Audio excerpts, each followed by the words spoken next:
Olá, meus caríssimos, sejam bem-vindos a mais um diário. Eu sou o Cenobita e logo de antemão queria deixar de aviso prévio que este vídeo é para a melhor prática do meu apostolado e de minha oratória e etc. Eu quero melhorar minha prática e minha forma de me comunicar e eu só vou conseguir fazendo isso praticando. Então, eu criei esse canal com os diários como forma de me comunicar bem e de poder propagar meu apostolado, né? De descobrir e entender minha vocação, de como eu posso melhor propagar a palavra de Deus. Bom, hoje eu trouxe algumas melhorias, provavelmente vocês vão ver melhoria no áudio, etc. E eu tenho um mini roteirozinho, não sei se dá pra ver. Aqui, ó, as folhas. Enfim, eu tenho algumas coisas escritas e como vocês puderam perceber, o tema é por que nós perdemos muitas vezes amigos ou pessoas próximas durante o nosso processo de conversão. Em primeiro lugar, eu gostaria de falar sobre que Deus permite o mal para que coisas boas delas surjam. Ou seja, o mal é permitido por Deus para que o bem prevaleça em cima dele, que nasça do mal e acabe com o mal, que cubra e o destrua. Para a gente melhor começar a entender por que nós perdemos pessoas próximas durante o nosso processo de conversão, durante a nossa busca por Deus, eu vou trazer um primeiro versículo do Evangelho de Mateus, São Mateus 10, do 34 ao 39. Não julgueis que vim trazer a paz à terra. Vim trazer não a paz, mas a espada. Eu vim trazer a divisão entre o filho e o pai, entre a filha e a mãe, entre a nora e a sogra. E os inimigos do homem serão as pessoas de sua própria casa. A gente já pode começar entendendo, então, a partir deste versículo, que a matriz desta causa, que para muitos é um problema, vem do berço da nossa casa. E isso pode acontecer devido a muitas circunstâncias.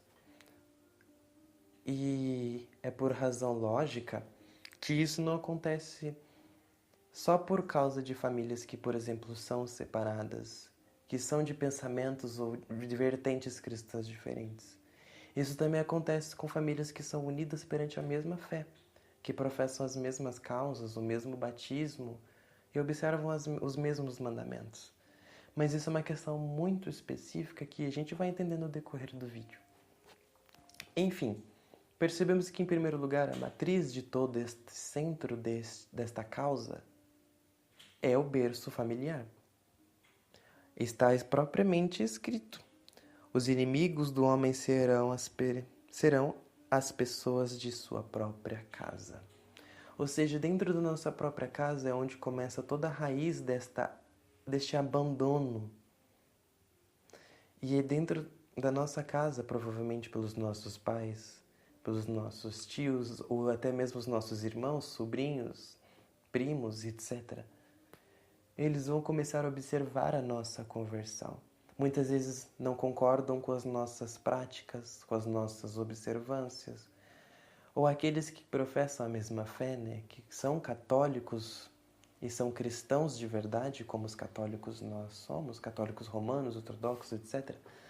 Principalmente os romanos. Mas enfim, quando eles começam a bem observar, mesmo que sejam da mesma fé, acontece essa separação. Isso é inevitável, pode-se dizer. Mas agora a gente vai focar na maioria, que acontece de pessoas que são de famílias protestantes, que são de famílias que não congressam a sua mesma fé, pode ser de outra religião, ou pode ser até mesmo católicos não praticantes. Quando nós começamos uma verdadeira devoção, uma verdadeira busca da nossa fé, da nossa conversão, muitas vezes somos criticados, somos vistos como devotos demais, que vamos nos tornar santos, que vamos virar frades, freiras, padres, ou como o julgo deles achar melhor. Mas isso, em primeiro lugar, eu estou botando um fato. E não levem isso como uma questão ruim. Muitas vezes é necessário que a gente tenha que cortar o cordão umbilical da nossa casa, do nosso berço, para que a gente comece realmente a buscar a Deus.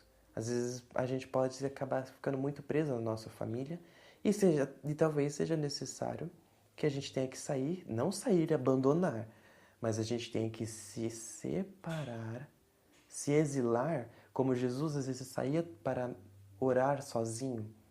Talvez nós tenhamos que sair um pouco do nosso conforto para conseguir assim finalmente encontrar a graça e a voz de Deus, para ouvir, meditar e depois nós voltaríamos para estar bem convosco com os outros.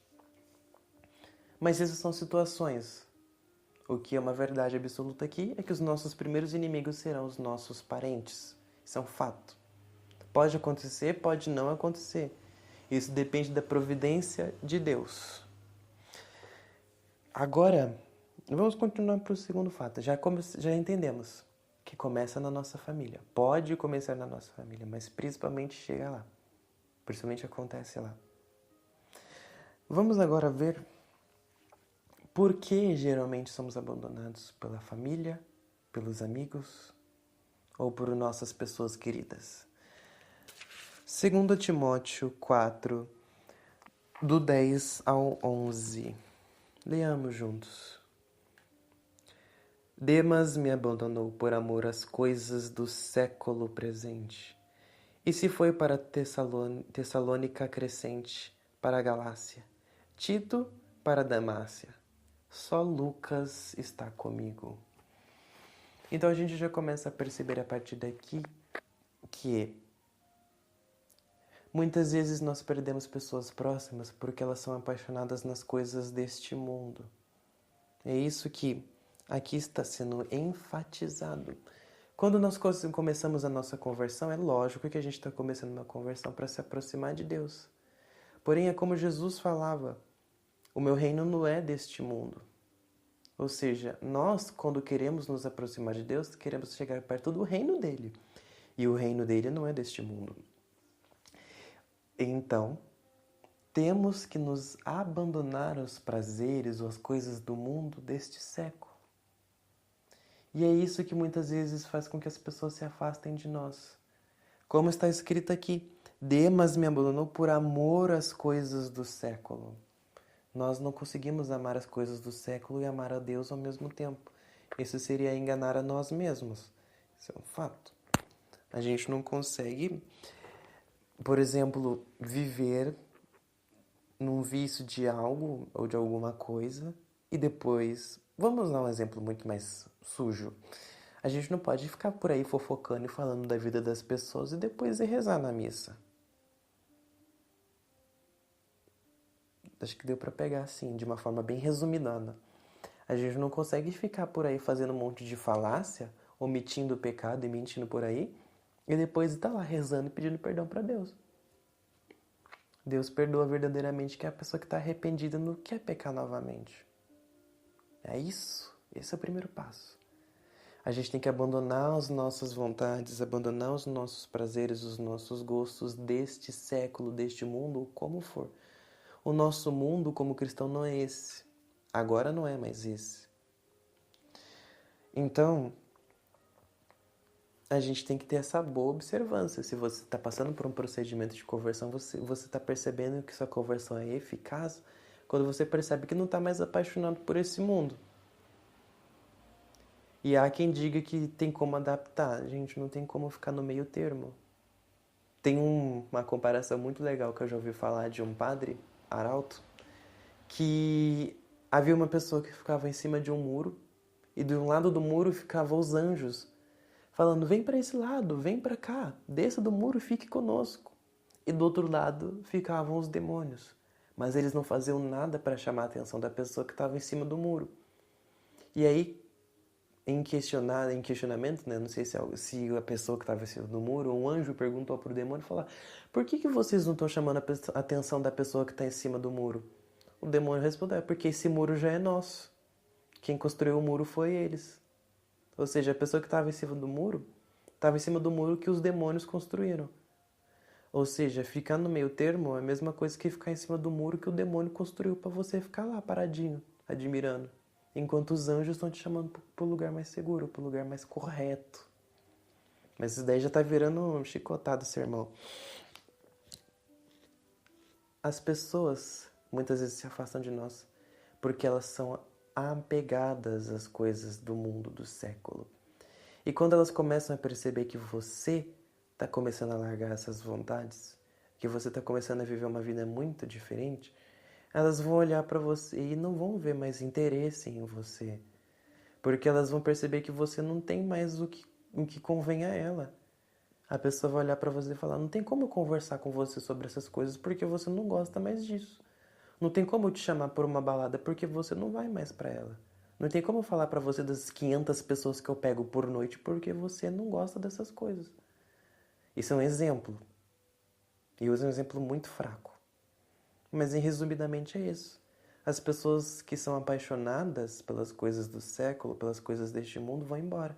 Porque elas não conseguem mais ver o que convém a elas dentro de você. Ou seja, é mais fácil para elas irem embora do que te escutarem. De verem o que mudou em você. Não, elas não querem saber o que mudou em você. Elas querem ir embora, porque não estão gostando da forma que você está agindo. Esse é o segundo motivo de por que isso acontece. E é por isso que muitas vezes perdemos amigos, pessoas, familiares, entes do nosso conforto. Por isso que eles deixam de ficar perto de nós. E é uma situação difícil, é um sacrifício necessário. Mas enquanto as pessoas que são de Deus, e quando nós temos amigos que são da nossa igreja, do nosso grupo de oração, ou amigos que conhecemos juntos, por exemplo, digamos que você tem um amigo que você conheceu na infância na igreja, e hoje em dia você está conversando com essa pessoa e você percebe que essa pessoa está se afastando de você.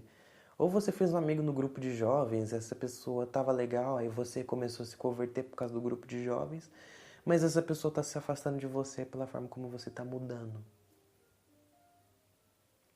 É isso que eu vou responder para vocês agora. Abrimos no Evangelho de João 15, do primeiro versículo ao segundo. João 15, 1, 2. Leiamos juntos. Eu sou a videira verdadeira, e meu pai é o agricultor. Todo ramo que não der fruto em mim, ele o cortará, e podará todo o que der fruto, para que produza mais fruto. Ou seja, é uma questão de maturidade espiritual. O porquê nossos amigos que fazem parte da mesma fé que nós, ou até mesmo parentes. Eu cito muito amigos porque é o tema central desse vídeo, mas acontece com família. Às vezes nós temos pais, irmãos e irmãs que são católicos, que são cristãos, que observam bem o evangelho, mas quando olham para você se convertendo, se afastam. É uma questão de maturidade espiritual. E também é uma questão de missão, de vocação. Uma palavra muito bonita, a vocação que Deus nos dá é o chamado à santidade. Sede santos como eu sou santo. E é isso que Deus está enfatizando nesse versículo que eu acabei de ler. Ou seja, quando nós desobedecemos e traímos a Deus, Deus vai olhar para o nosso fruto podre, vai cortar e vai esperar que saia uma coisa melhor. Ou seja, Ele vai arrancar o que já não é bom. Agora, quando a gente produz algo que é bom, Deus vai olhar para aquilo e falar, ótimo, eu vou colher este fruto porque eu quero que você produza mais. É esta a santidade, é esta a vocação que Deus nos dá. Eu quero que você produza mais, porque você está produzindo coisas boas. Só que você não vai conseguir produzir mais com as frutas que já estão no lugar que você produziu. Então Ele vai podar, Ele vai colher aquilo, guardar para Ele ou distribuir para as pessoas que precisam. Prestem atenção agora nesta analogia.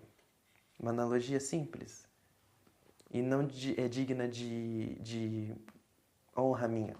Mas enfim, nossos amigos que são bons frutos, Deus vai colher, vai levar para pessoas que precisam desses bons frutos. E nós, como videiras produtivas, ou frutos bons da videira de Cristo, pois tudo que nós fazemos de bom, nós fazemos por Ele, então nós somos frutos de sua boa obra, de sua redenção. Ele vai colher e vai levar para que nós produziremos, para que nós façamos maior quantidade, maior produção. Resumindo em palavras mais fáceis, Deus às vezes pode nos enviar para amigos que precisam de nós, ou nos afastar de nossos amigos para que nós sigamos uma missão maior. Então, amigos que são da nossa fé, que são próximos, que são boas pessoas mesmo assim, Deus vai querer que eles se afastem, pois eles já estão garantidos. Deus vai olhar e vai falar para você, meu querido, eles já são bons para você, mas agora eu preciso que você busque ajudar essas pessoas que estão precisando. Às vezes pode ser por isso. Eu não consigo imaginar outra questão, mas você pode muito bem, por esta livre causa, não uma livre interpretação, mas uma livre causa de poder procurar outros motivos de por que Deus estaria tirando esses bons frutos para você produzir mais. A verdade é, Deus vai tirar o bom fruto para que você produza mais. Ou seja, Ele vai tirar os nossos amigos bons para que tenhamos mais amigos bons que precisam desta bondade que vem de nós, que vem da nossa boa obra e da nossa boa fé. Essa é a principal tese que eu tenho a partir dessa leitura. Posso estar errado? Posso. Mas é uma justificativa boa. Agora, partindo para o segundo ponto da maturidade espiritual, ainda em João, mas agora João 21, 21 ao 22. João 21, do 21 ao 22. Leamos juntos. Vendo-o, Pedro perguntou a Jesus: Senhor, e este? Que será dele? Respondeu-lhe Jesus: Que te importa se eu quero que ele fique até que eu venha? Segue-me tu. A questão neste versículo está falando principalmente da maturidade espiritual. Agora sim nós chegamos na maturidade espiritual. Que consiste no quê? Que Jesus nos chama. Ponto principal, a nossa vocação. A nossa vocação é o chamado à santidade. Sede santos como eu sou santo. Quando Jesus nos chama, assim como Jesus chamou Pedro, pois neste versículo, neste capítulo, na verdade, Jesus estava com os discípulos e ele pergunta 3 vezes para Pedro: Pedro, tu me amas? Pedro responde 3 vezes e fica triste, fala: Senhor, eu te amo. Por que você ainda pergunta se eu te amo? Aí Jesus fala: apacenta minhas ovelhas, agora vem e segue-me. Consequentemente, João, o discípulo amado, que estava presente e escreveu, ele levanta e segue junto com Pedro. Pedro fala: mas Jesus, quanto a João? O que a gente faz com ele? Não. Mas quanto ao João? O que o senhor vai fazer? Jesus diz: que te importa se eu quero que ele fique até que eu venha? Segue-me tu. Não importa se outras pessoas estão junto com você. Quem eu quero é você. Jesus está falando isso. Ele quer você. Agora, tem 2 questões que pode ser tanto nessa primeira ordem que eu vou falar, ou pode ser o contrário. Jesus quer você porque você já está pronto para algo a mais. E seu amigo precisa amadurecer espiritualmente e ele não vai conseguir passando pelo seu refúgio, pela sua sombra. Pode-se dizer. Eu não estou querendo dizer que você é maior que seu amigo. Ou seja, às vezes, por questão de maturidade, você pode estar mais pronto que seu amigo para uma missão que Jesus quer lhe dar. Ou às vezes ao contrário, seu amigo está mais pronto e Jesus quer te dar uma missão. Então ele precisa te separar. Ele fala: vem e segue-me. Eu tenho algo para você, assim como Jesus tinha para Pedro, que lhe foi concebido. Apacenta meu rebanho, cuida das minhas ovelhas. E é isso que Jesus quer de nós. Ou seja, Ele quer que nós o seguimos e muitas vezes é necessário que Ele retire pessoas que já estão mais prontas ou menos prontas que nós, para que a gente consiga prosseguir no seu rebanho, no seu apostolado. Se queremos seguir Jesus, temos que estar pronto para demandas de coisas.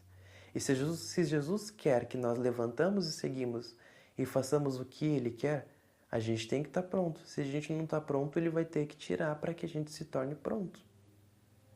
Ou muitas vezes, o que é como dizem, né?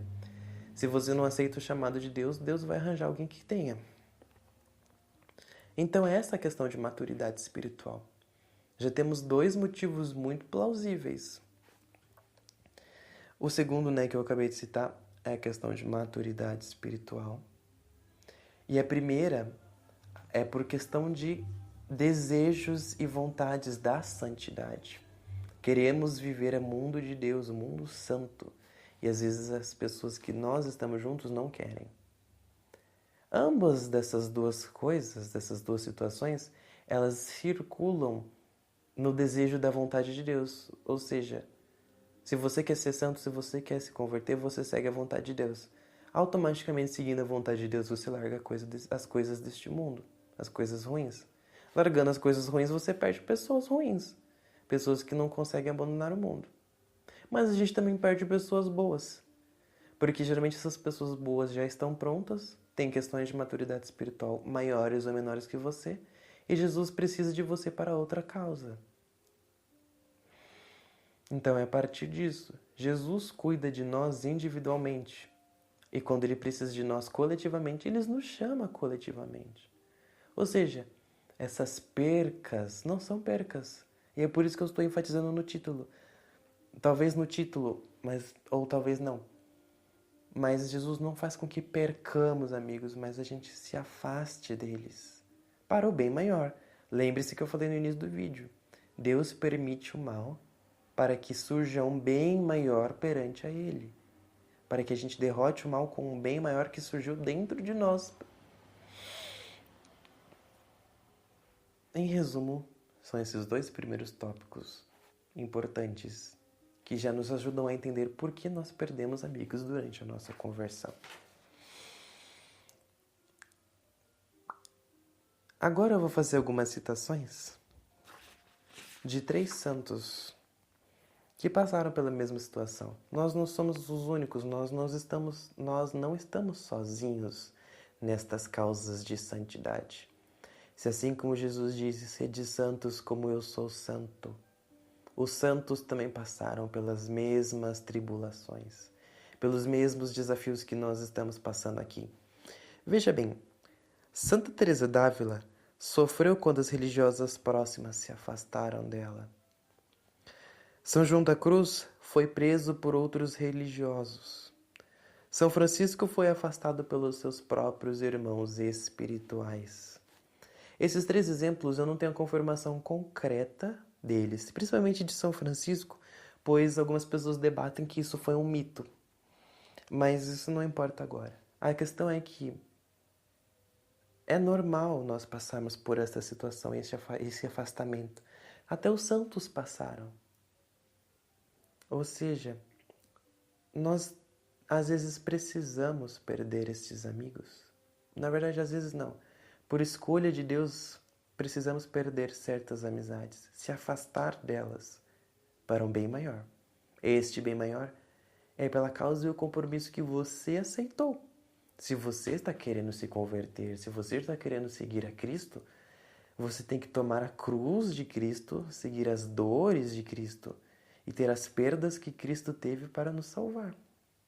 Já diz lá em Mateus 10:38, quem não tomar a sua cruz e me seguir, não é digno de mim. Ou seja, a vida de um cristão nunca vai ser fácil. Nunca. E é tomando a nossa cruz e seguindo a Cristo que a gente consegue esta santidade. Se você escolheu se converter, se você escolheu viver a santidade, você escolheu sofrer, mas não de um jeito ruim. Ninguém escolhe sofrer. A gente escolhe por amor. É escravidão por amor, como São Luís Maria Grimond de Montfort falava. É escravidão por amor. Bom, meus caríssimos, eu acho que eu acabei falando demais por muito tempo. Eu vou finalizando por aqui. Eu espero que vocês tenham conseguido compreender e tirar bom proveito e aprendizado sobre isso. Eu lhes desejo graça e paz, que Deus abençoe todos vocês e salve Maria.